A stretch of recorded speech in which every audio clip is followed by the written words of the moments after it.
Hello, everyone, and welcome to another Navis Nobilite. I am Captain Zelnick, and we are talking about the Oberon class battleship today. Now, the Oberon is another one of these Voss Prow. These came out in the Orange book, the Armada book, and this is if the apocalypse didn't exist, this would be my favorite battleship. And I actually take this, even if it's not my favorite, I take it more often than the apocalypse, simply because it's the most utilitarian battleship of the entire Imperial Navy.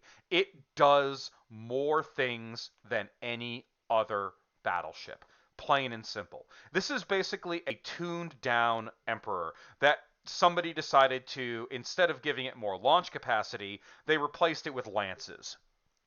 And let's have a look at its stats. This is a carrier stat line, so it is actually identical to that of the Emperor with 12 hits, 15 centimeter speed, 45-degree turns, 4 shields, 5 plus armor all round, and 5 turrets. Now, this vessel does differ from the Emperor. With it only has launch capacity 4, but you can take Shark assault boats. Very important.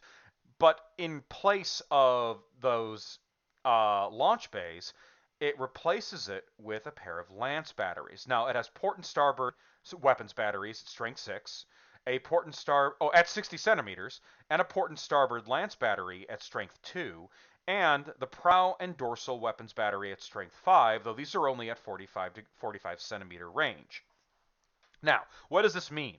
It means it has a strength 16 weapons battery broadside at 45 or a strength 6 at 60, plus 2 additional lances on either side. This gives you a much more satisfying upgunning if you want to have a more combat oriented and flexible battleship. And with the launch bays, it gives you even more flexibility with this battleship. Now, it is not well armored. It does not have an armored prow. It has instead the sensor probes, which allow it to give a +1 to its commander, which means again you're saving points on your fleet commander. The vessel is 335 points, making it very cheap. 340 if you take the Shark assault boats, which is still dang cheap. And the reason why I take this more often than my favorite ship, the Apocalypse, is that simply put, it can do anything. If I want it to be a gunship, it's very good at it. If I want it to be a support carrier, it's very good at it. But also, there is one hidden thing. By taking this vessel, it opens you up to a very effective use of a Mars battlecruiser. It'll give you the additional 4 launch capacity that you need.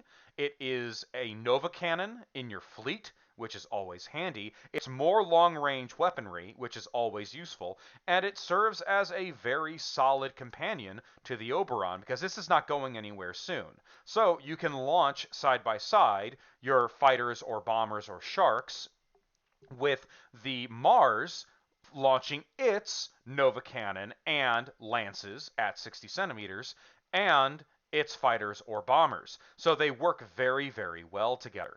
Along with that, if this thing ever does get close, anything that it's going to encounter is going to desperately regret it.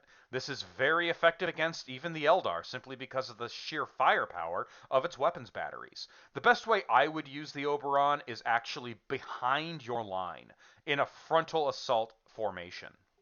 If you have your cruisers in a line in front of you, I would have the Oberon behind it, moving slowly behind, utilizing its long-range firepower to soften the enemy up, and dumping fighters or assault boats to either provide screens or disable enemy craft.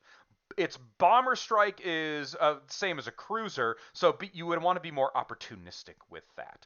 But the Oberon, because it's so cheap and it just does so much, it's honestly, it just is probably the most flexible of all the battleships. I love this thing. I think everyone should have an Oberon just because they look so dang cool. I mean, look at that prow. Oh, it's so sexy. Anyway, that is the Oberon battleship. I'm going to move on to the Bacchus specific ships now, and I will talk with you all again soon.